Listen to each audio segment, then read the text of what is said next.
राधा वल्लभ कुंज बिहारी, राधा वल्लभ कुंज बिहारी, राधा वल्लभ कुंज बिहारी, राधा वल्लभ कुंज बिहारी। लाल लाडली प्रीतम प्यारी, लाल लाडली प्रीतम प्यारी। लाल लाडली प्रीतम प्यारी, लाल लाडली प्रीतम प्यारी। राधा वल्लभ कुंज बिहारी, राधा वल्लभ कुंज बिहारी। राधा वल्लभ कुंज बिहारी, राधा वल्लभ कुंज बिहारी। लाल लाडली प्रीतम प्यारी। लाल लाडली प्रीतम प्यारी। और जैसे कुछ लोगों को तो वैसे ही सजने संवरने का शौक होता है, पर प्राय लोग नित्य श्रृंगार नहीं करते। श्रृंगार कब होता है? जब कोई विशेष उत्सव होता है, जब चित्त में उल्लास हो तभी श्रृंगार शोभा देता है। जब चित्त में आनंद हो तो श्रृंगार उस आनंद की अभिवृद्धि करता है। उपासना श्रृंगार की है, इसीलिए उल्लास भी कहीं इसके पूर्व पक्ष में ही है, इसलिए आनंद भी कहीं इसके पूर्व पक्ष में ही है। और वैसे भी जब आप वृंदावन में हैं, ये तो वो परिधि है, इसमें श्रीमद् भागवत कहती है कि इसमें प्रवेश करते ही भक्ति महारानी भी नृत्य करने लगती है। यद्यपि भक्ति आनंद का उत्स है, भक्ति स्वतंत्र सकल गुण खानी, सकल गुणों की खान है, आनंद का उत्स है। जैसे जीवन में भक्ति आती है उत्सव आ जाता है, जैसे जीवन में भक्ति आती है उल्लास आ जाता है, उजास हो जाती है, सुवास आ जाती है भक्ति के आ जाने से। और ये वृंदावन की सीमा ऐसी है जो भक्ति को भी आनंद देती है। व्यास जी कहते हैं वृंदावन व्यास भक्ति को फल लयो वृंदावन की धूर।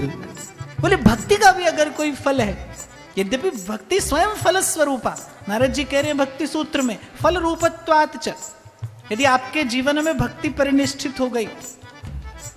श्री रघुनाथ जी ने कहा ना शबरी से कि नवमऊ एकऊ जिनके होई, नारी पुरुष सचराचर सोई, सोई अतिशय प्रिय भामिनी मोरे, और सकल प्रकार भगति दृढ़ तोरे। एक भी भक्ति यदि जीवन में स्थिर हो जाए तो जीवन में नित्य उत्सव है, तो जीवन में नित्य आनंद है। और फिर ये तो वो सीमा है जो भक्ति को भी नृत्य कराती है। यहाँ पर भक्ति भी नृत्य करने लगती है। यहाँ पर हमारे राधा वल्लभ जी के मंदिर में यदि आप उत्सव निर्णय पत्र देखें ना, तो साल में 366 उत्सव होते हैं, एक उत्सव अधिक रहता है। सारा संसार जब विधि और निषेध से जूझ रहा होता है कि अरे कोई शुभ कर्म नहीं करना है, कोई मंगल कार्य नहीं करना है, हमारे यहाँ उन दिनों भी सांझी का उत्सव होता है। प्रिया और लाल सांझी का उत्सव मनाते हैं। चाहूं और सुंदर फूलों की बहार होती है, सुंदर सुंदर राग रंग होता है। ई चमक ई दमक फुलवन मा महक, पर ये सब कुछ होता कहाँ है? ये सब वृंदावन की सीमा में संभव है। सब कुछ सरकार तुम ही से है। तो उल्लास की, उत्सव की, आनंद की अभिवृद्धि, यही वस्तुतः इस उत्सव का प्रयोजन है। श्रृंगार के लिए मन तैयार हो जाए, यही उत्सव का प्रयोजन है। तो और कुछ नहीं हो तो श्री यमुना जी के किनारे बैठकर 2 घड़ी बड़े प्रेम और भाव से प्रिया प्रीतम का नाम सुना देना, ये प्रथम कर्तव्य हो जब आप वृंदावन में आए। ये आपका प्रथम कर्तव्य हो, यमुना जी के किनारे बैठकर, उनकी सन्निधि में, उनके समीप बैठकर। अच्छा, अब तुम जाओगे यमुना जी को सुनाने, वो मुझसे कहेंगी तुमने भेजा, तो उल्टा सीधा तो नहीं सुना दोगे। बताओ कैसे सुनाओगे?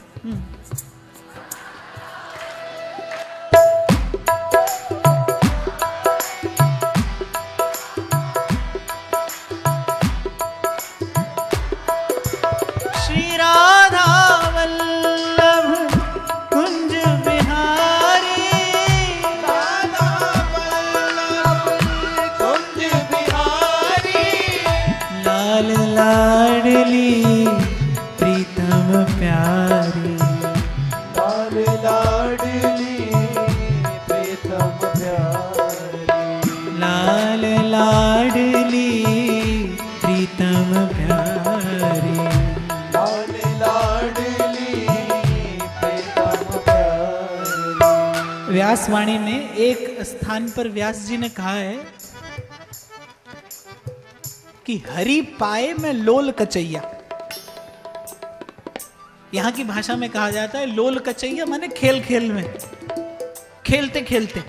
बोले हरि पाए में लोल कचैया, जैसे बालक खेल खेल में कोई बाजी जीत लेता है ना, बोले ऐसे ही नैन ना मूंदे ध्यान को और किए ना अंगन न्यास, नाच गाए रास ही मिले बस वृंदावन व्यास। हरि पाए में लोल कचैया।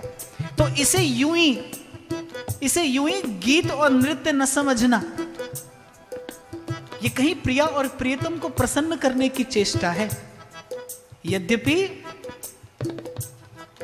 यदि भगवत चर्चा हो, अभ्यास और वैराग्य की बात हो, यदि ज्ञान की चर्चा हो, तो श्रृंगार विकार है, तो श्रृंगार की चर्चा भी विकार है। लेकिन वही श्रृंगार अगर युगल की प्रसन्नता के हेतु हो तो फिर वो श्रृंगार का भी श्रृंगार है, महाश्रृंगार है।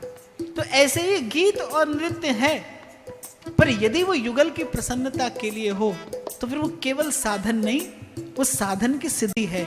इसीलिए बड़े भाव से हो सके तो तन्मय होने की चेष्टा करना, इसी नाम का आश्रय लेकर श्री यमुना जी को सुनाना और उनसे ये निवेदन करना कि ये धारा कहीं उन्हीं के चरणों से बहकर आई है और कहीं उन्हीं के चरणों में जाकर विश्राम भी पाती है। हे यमुने, मुझ में ऐसी सामर्थ्य नहीं कि अपना भाव उन चरणों तक निवेदन कर सकूं, आप मुझ पर कृपा करें और मेरा भाव श्री चरणों तक पहुंचा दें। राधा वल्लभ कुंज बिहारी, राधा वल्लभ कुंज बिहारी, श्री राधा वल्लभ कुंज बिहारी, राधा वल्लभ कुंज बिहारी, लाल लाडली प्रीतम प्यारी।